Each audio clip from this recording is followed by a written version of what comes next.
pessoal da cultura também está muito preocupado. Desde que assumiu interinamente a presidência, o governo Temer tem realizado ações no setor cultural que apontam para uma conclusão: não existe um plano para a cultura no nosso país.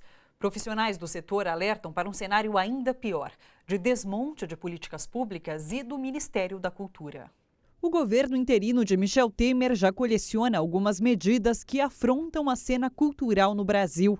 A extinção do Ministério da Cultura, que foi recriado depois de muita pressão popular, a exoneração de 81 funcionários do Ministério e a ausência até agora de políticas públicas para a área.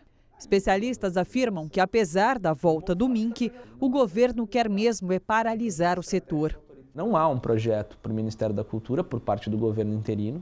O que há é um projeto de desmonte daquilo que foi feito e, principalmente, um projeto estratégico de desarticular o campo cultural, que é um foco de resistência à ruptura democrática. Um dos fatores que eu acredito levou o presidente interino a intervir no Ministério foi para desarticular, acreditando que com isso ele desarticularia o campo cultural. O que ele conseguiu fazer foi coesionar esse campo, que passou então a defender a continuidade do Ministério. Na avaliação de Rodrigo, o retorno do Ministério da Cultura não significa o fortalecimento de políticas públicas na área e tem inspiração em acontecimentos do passado recente. Michel Temer se encontra com Fernando Collor de Mello e ele dá um conselho ao Temer, diz: devolve o Ministério da Cultura, porque isso aí causa muito barulho, atrapalha e depois isso não traz muito benefício porque custa pouco e tal. É mais fácil você deixar ele ali, né, numa condição, em petição de miséria, do que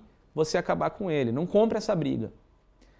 E porque ele disse que isso foi uma das coisas que me desestabilizou quando ele foi presidente. Então foi uma dica do Collor para o Michel Temer. Eu acho que ele está seguindo essa dica do Collor. Quando ele demite 81 pessoas do Ministério que tinham capacidade técnica instalada, que vinham desenvolvendo trabalhos, às vezes, desde outros governos, muitos desde outro governo, para tirar de dentro do Ministério qualquer foco de resistência ao atual governo, o que eles estão fazendo é buscando gradativamente produzir o silêncio. Enfraquecer e criminalizar todo tipo de pensamento, de construção de pensamento, de reflexão que se opõe a eles. Na prática, o corte de verba inviabiliza uma série de ações. Uma colega que ganhou um prêmio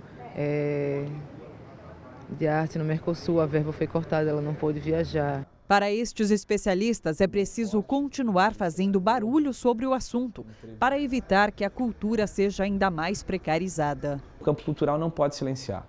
O campo cultural precisa manter-se ativo, vivo, falante, disputando o espaço e os valores na sociedade brasileira, para que a gente não permita que o silêncio seja o ambiente de reprodução do fascismo e que isso gere, de fato, o fim da nossa voz na nossa sociedade. Eles não têm um projeto, mas se eles tiverem, o projeto, eu não tenho dúvida, vai ser o de construir legitimidade para um governo ilegítimo.